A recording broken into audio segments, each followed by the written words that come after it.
Sveiki visi, jūs žiūrite rubriką Naujas kelias, su jumis esu aš Vytautas ir aš esu Eugenijus.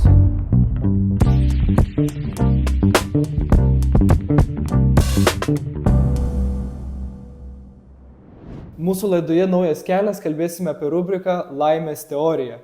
Kodėl tai yra svarbu, kas tai yra ir kodėl mums reikia žinoti apie tą laimės teoriją. Ši rubrika Naujas kelias, kaip ir pats pavadinimas, tiksliau kaip ir pats kelias yra nauja, tai manau visai dėrėtų mums patiems ir prisistatyti.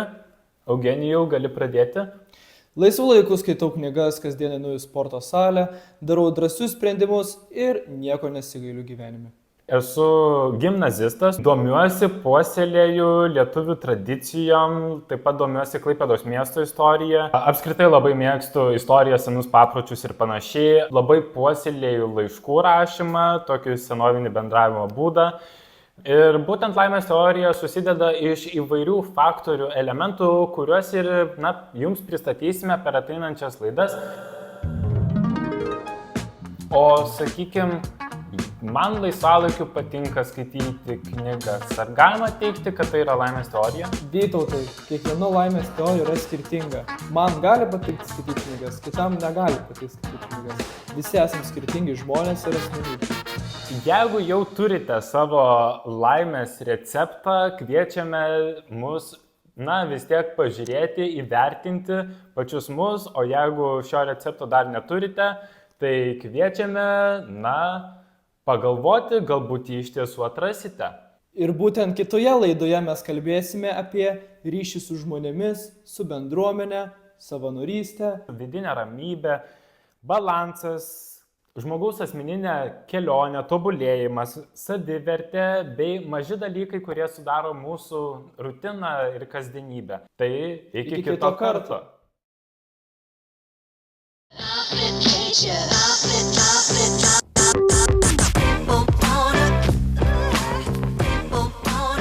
Turim šitus. Ar teko kam nors matyti šitos? Čia yra angliška kalėdinė tradicija. Aš dabar grįžau iš Anglijos, buvau ten 7 metus. Kokiam mieste buvau? Southamptone buvau. Tai Anglijoje per kalėdas žaidžia šitą žaidimą.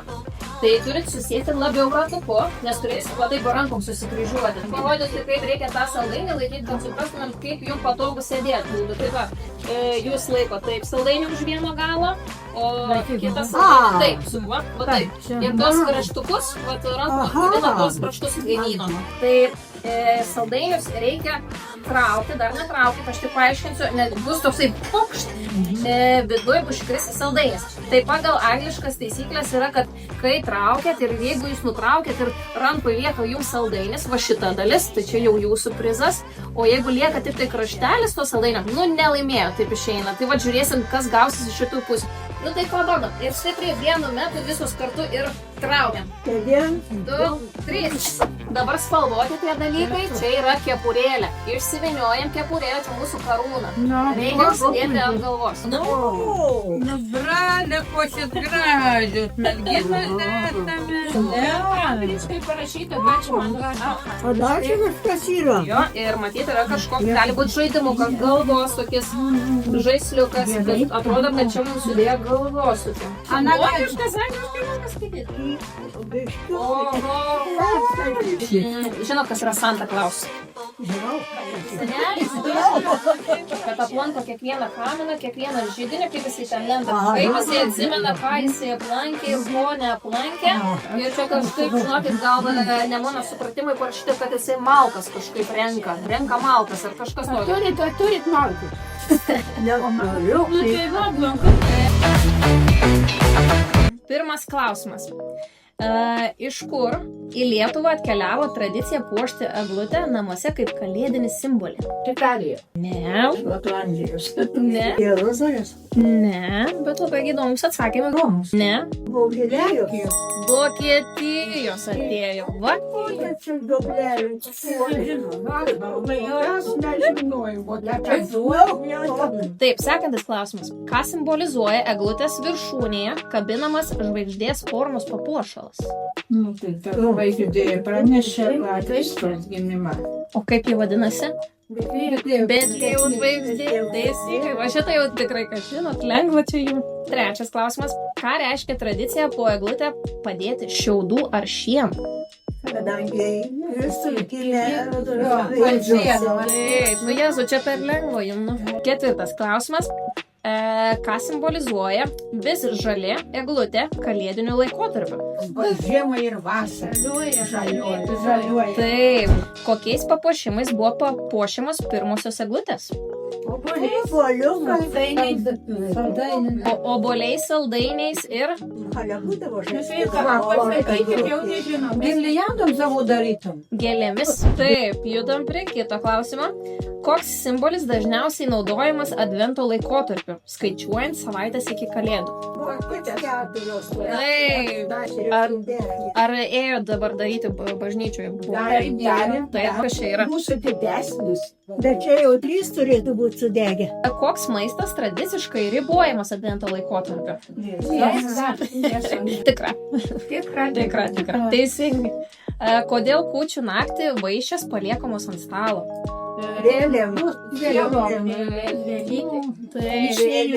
Taip. Ar vis dar paliekat? Na ir paskutinis. Kodėl pagal lietuvių tikėjimus kūčių naktį žmogui negalima klausytis gyvulių kalbos? Tai gali numirti pats. Elena, kaip ir teisingai. Bet papasakokit anekdotą. Kad kažkoks tai rūkininkas ar ponas ėjo pasiklausyti, jis netikėjo, ėjo pasiklausyti, ką gyvuliai kalba. Arklys taip ir sako, rytoj mes turėsim, sak, darbą, reikia prisijėsti, žinai. O ką, vešim padlą. Va, tas. Jo, rytme. Gaspadoris negyvas. Gal kažką norėtumėt pridėti ir papasakoti apie savo kalėdas, kaip šventėte? Ar visos vienodas tradicijas turėtų, gal kažkokias kitokias? Mes jau eidom pasižiūrėti per kūčias, išbėgdavom jaudos mergiškos. Pasižiūrėti, kas mano kėdėje sėdi. Kokia kėdė? Kūčių, kur sėdim apie stalą. Tai kad sakai, išbėgdavom. Išbėgdavom per langą savo name ir žiūrėdavom, kas mano kavalėris bus. Taip, pro langą. Iš Tai tikrųjų. tą esu bėgus, bet tai buvo kokie 14 metų, jau bėgau žiūrėti. O gal pamatysiu, o jau aišku, gal pamatysiu ką. Pavyzdžiui, merginos dabar tai daro šiom dienom. Dabar tai jau. Dabar yra per kursus. Dabar mobiliakai yra. Jo, dabar yra internetai. Niekur bėgti nereikia. Reikia išeiti, nusiskinti žalią šakelį, juos vyšnės skinė, nes ten už tų namų buvo tie žmonių sodybos. Bet reikia iš anksto nusiskinti tą šaką, kad pražystų. Jo, kūčių naktį vyko stūba, nereikia paskui pradėjo skirti. Ne tą naktį, bet vėliau pražyto, bet po to buvo tuščia, o jie pradėjo. Vat kaip ramu, gamtos galia. Žvaigždės eidavom žiūrėti į žvaigždės, koks dangus, kokios žvaigždės. O būtent kokios ką rodo. Nu, ką ten rodo? Žiūri į žvaigždės ir matai. Man tai įsimintiniausia dar buvo gal 7-6 metukai, babytė ateidavo ir bažnyčią eidavom, pavalgom kūčias, mane vedas. Tai ten viskas vitražiniai, kur šieno bažnyčiai stiklai, tie kunigai eina batai, girgžda tais laikais. Ir tas kūdikėlis dar pasukti galėdavai. Nu, esu įtarnavusi gėlytės per gegužinės barščių. Tai man tas įsimintiniausias. Pavalgom kūčių vakarienę ir jo vaidom į bernelių mišę. Bernelių. Taip, ir mes daug kražiuose. Aš gimusi kražius, tai mes buvom 6 brolius turėjau. Ir visus mama mumis išlydėdavo į bažnyčią. Mes ten bažnyčią Ir pasimelsom, ir Ir ne tik šitai. padūkdom, ir pareidom jau vienai tas kūčias suvalgyti. Nu tai tada vaikai prie stalo ir jau kūčias švęsdavom. Ir atsisveikinimui, kadangi jūs esat dabar karalienės, angliškai atšventėt kalėdas, tai dabar kaip karalienės ir atsisveikinkit. O kaip karalienės atsisveikina? Va taip! Pamojokit kaip karalienės ir viskas. Viso gero.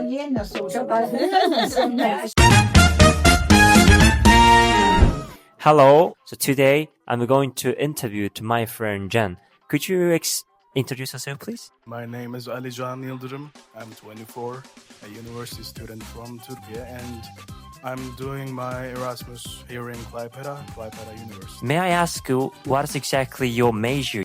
Well, in Turkey, I'm studying tourism, so I'm basically a tourist guide, and here I'm studying philology, science of language. So, okay, Jen, what is your favorite part in Lithuania?